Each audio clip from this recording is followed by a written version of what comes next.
ನಮಸ್ಕಾರ. ಇದು ಕುನಿಂಗನಹಳ್ಳಿ ಗ್ರಾಮ ಪಂಚಾಯತಿಗೆ ಸಂಬಂಧಪಟ್ಟಿದ್ದು. ಕುನಿಂಗನಹಳ್ಳಿ ಗ್ರಾಮ ಇದು ಕುನಿಂಗನಹಳ್ಳಿ ಗ್ರಾಮ. ನೋಡಿ, ಈ ರೀತಿ ಕಸ ಇದೆ. ಕುನಿಂಗನಹಳ್ಳಿ ಗ್ರಾಮ ಪಂಚಾಯತಿಗೆ ನಾವು ಹಲವು ಬಾರಿ ಇದ್ರ ಬಗ್ಗೆ ಇದನ್ನ ತೆಗೀರಿ ಅಂತ ಹೇಳ್ತಾ ಇದ್ದು. ನೋಡಿ ಯಾವ ರೀತಿ ಇದೆ ನೋಡಿ. ಆರೋಗ್ಯ ಇಲಾಖೆಯವರು ಹೇಳ್ತಿದ್ದಾರೆ ಡೆಂಗ್ಯೂ ಬರ್ತಾಯಿದೆ, ನೀವು ಸ್ವಚ್ಛತೆ ಮಾಡ್ಕೊಳ್ಳಿ ಅಂತೇಳಿ ಮನೇಲಿರೋ ಕೊಡಪಾನದಲ್ಲಿರೋ ನೀರನ್ನೆಲ್ಲ ಚೆಲ್ಸೋಯ್ತಾ ಇದ್ದಾರೆ.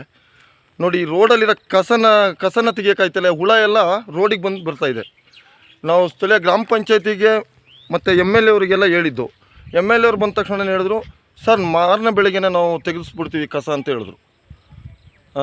ನೋಡಿ ನೋಡಿ, ಇದೇ ಎದುರುಗಡೆ ಮನೆ ಇದೆ ನೋಡಿ, ಸಣ್ಣ ಮಕ್ಕಳಿದ್ದಾವೆ. ನೋಡಿ, ಇದೇ ರಸ್ತೆಯಲ್ಲಿ ಶಾಲೆಗೆ ಬರೋ ಮಕ್ಕಳಿದ್ದಾವೆ, ಚಿಕ್ಕ ಮಕ್ಕಳು ಈ ಶಾಲೆಯಲ್ಲಿ ಬರ್ತವೆ. ನೋಡಿ, ಇದೆಲ್ಲ ಊರಿನ ಗ್ರಾಮಸ್ಥರು ಬಂದು ಪ್ರತಿ ಮೀಟಿಂಗಲ್ಲೂ ಈ ಕಸ ತೆಗೀರಿ ಅಂತ ಹೇಳ್ತಿದ್ವಿ. ಒಂದು ಸರಿ ತೆಗಿತಾರೆ, ಮತ್ತೆ ಅದು ತಿರುಗಿ ನೋಡಲ್ಲ. ನೋಡಿ ಈ ರೀತಿ ಇದೆ ನೋಡಿ, ಶಾಲೆ ಮಕ್ಕಳು ಬರ್ತಾಯಿದ್ದಾವೆ ನೋಡಿ. ಇದೇ ರೋಡಲ್ಲಿ ಬರಬೇಕು ಸರ್. ದಯವಿಟ್ಟು ಸ್ಥಳೀಯ ಗ್ರಾಮ ಪಂಚಾಯತಿ ಅಧ್ಯಕ್ಷರಾಗಲಿ PDO ಆಗಲಿ ನಿಮ್ಮ ಗಮನ ಸರಿಸಬೇಕು. ತಿಮ್ಮಯ್ಯವರೇ ಬನ್ನಿ, ನೀವು ಊರಿನ ಹಿರಿಯರು, ಈ ಕಸದ ಬಗ್ಗೆ ಒಂದು ಮಾಹಿತಿ ಹೇಳಿ. ಊರಿಗೆ ಏನು ಸಮಸ್ಯೆ ಆಗ್ತಾಯಿದೆ? ಅದರಿಂದ ತೊಂದರೆ ಇದೆ, ತೆಗಿಬೇಕು. ಇಲ್ಲಿ ಜನಗಳು ಹಾಕ್ಬಾರ್ದು, ದೊಡ್ಡವರು ಯಾರು ಎಲ್ಲ ಇದಕ್ಕೆ ಹಾಕಿರೋದಕ್ಕೆ ಅವ್ರು ತೆಗಿಬೇಕು. ರಾಜು ಅವರೇ, ನಿಮ್ಮ ಮನೆ ಇಲ್ಲೇ ಪಕ್ಕದಲ್ಲಿದೆ. ಇದ್ರ ಬಗ್ಗೆ ಕಸ ತುಂಬ ಸಾರ್ವಜನಿಕರಿಗೆ ತೊಂದರೆ ಕೊಡ್ತಾ ಇದೆ. ಕರ್ನಾಟಕ ರಾಜ್ಯಾದ್ಯಂತ ಡೆಂಗಿ ಇವತ್ತು ಸುಮಾರು ಜನಗಳನ್ನ ಇವತ್ತು ಸಾವಿನ ಕೋಪಕ್ಕೆ ತಳ್ಳಿದ್ರಿಂದ ಸ್ಥಳೀಯ ಗ್ರಾಮ ಪಂಚಾಯತಿ ಇದ್ರ ಬಗ್ಗೆ ತಲೆ ಕೆಡಿಸ್ಕೊಳ್ತಿಲ್ಲ. ಆದರೆ ನಮ್ಮ ನೆಚ್ಚಿನ ಶಾಸಕರಾದಂಥ ಸಕಲೇಶಪುರ ಶಾಸಕರು ದಿನನಿತ್ಯ ಈ ರಸ್ತೆಯಲ್ಲೇ ತಿರುಗಾಡುವಂಥ ರಸ್ತೆ, ಅವರು ಸ್ವಲ್ಪ ಗಮನ ಹರಿಸಬೇಕು.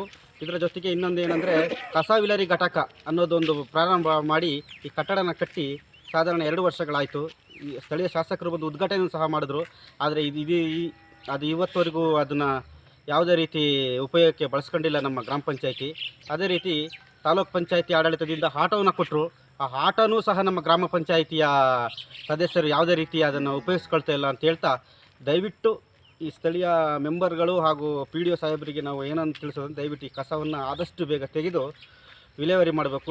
ತುಂಬ ಮಕ್ಕಳುಗಳು ಓಡಾಡುವಂಥ ಸ್ಥಳ, ಇಡೀ ಕುನಿನಹಳ್ಳಿಯ ಹೃದಯ ಭಾಗದಲ್ಲಿ ಇರುವಂಥ ಜಾಗ, ಹೆಚ್ಚಿನ ಗ್ರಾಮಸ್ಥರು ತಿರುಗಾಡುವಂಥ ಜಾಗ. ದಯವಿಟ್ಟು ಡೆಂಗಿ ಜ್ವರ ಹೆಚ್ಚಿರೋದ್ರಿಂದ ಇದನ್ನು ದಯವಿಟ್ಟು ಕಸ ವಿಲೇವಾರಿಯನ್ನು ಮಾಡಬೇಕು. ಮಾಡದಿದ್ದಲ್ಲಿ ಮುಂದಿನ ಹೋರಾಟವನ್ನು ನಾವು ಗ್ರಾಮ ಪಂಚಾಯತ್ ಮಾಡ್ತೀವಿ ಅಂತ ಹೇಳ್ತೀವಿ. ಈಗ ಡೆಂಗಿ ಜ್ವರ ಬಂದಿದಲ್ಲ, ನಿಮ್ಮ ಸ್ಥಳೀಯ ಗ್ರಾಮ ಪಂಚಾಯತಿಯಿಂದ ಆಟೋದಲ್ಲಿ ಏನಾರು ಅನೌನ್ಸ್ಮೆಂಟ್ ಮಾಡಿದಾರಾ ತಿಮ್ಮಯ್ಯವರೇ? ಇಲ್ಲ, ಯಾವುದೇ ರೀತಿ ಮಾಹಿತಿ ಇಲ್ಲ. ಈಸ್ಪು ಅವರೇ ಮಾಡಿದಾರಾ? ಕುಮಾರ್ ಅವರೇ? ಈಗ ನಿಮ್ಮ ಮಕ್ಕಳು ಚಿಕ್ಕದು, ಯಾಕೆಂದರೆ 3 ಮಕ್ಕಳು ಸ್ಕೂಲಿಗೆ ಹೋಗ್ತವೆ, ಹೆಣ್ಮಕ್ಳು. ಇದೇ ರಸ್ತೆಯಲ್ಲಿ ಬರಬೇಕು. ಅದ್ರ ಬಗ್ಗೆ ಏನು ಈಗ ಹೇಳಿ. ನೋಡಿ, ಇವರು ವಯಸ್ಸಾದವರು. ನೋಡಿ, ಇದೇ ಮನೆ ಇವ್ರದ್ದು, ಹಣ್ಣು ಅಂತ. ಎದ್ದು ಬಿದ್ದು ಇಲ್ಲೇ ಇರ್ತಾರೆ. ಕಸ ವಾಸನೆ, ಹುಳ ಅಪ್ಪಟ ಎಲ್ಲ ಇಲ್ಲಿ ಬರ್ತಾಯಿದೆ. ನೋಡಿ ಹರೀಶ್ ಅವರೇ, ಈ ಕಸದ ಬಗ್ಗೆ ಒಂದು 2 ಮಾತು ಹೇಳಿ. ಕಸ ಫಸ್ಟ್ ಗುಂಡಿ ಎಲ್ಲ ಮುಚ್ಚಿಸಿ ಬೇಲಿ ಮಾಡಿರಿ, ಆಗ್ತಂಗೆ ಒಂದು ಬೋರ್ಡ್ ಹಾಕ್ಸಿ. ಸರಿ, ಇಲ್ಲ ಎಲ್ಲರೂ ಕಾಯಿಲೆ ಆಗಿ ಅದೇ ಬೇರೆ ಆಗುತ್ತೆ. ಡೆಂಗು, ಚಿಕನ್ ಗುನ್ಯ ಅಲ್ವಾ?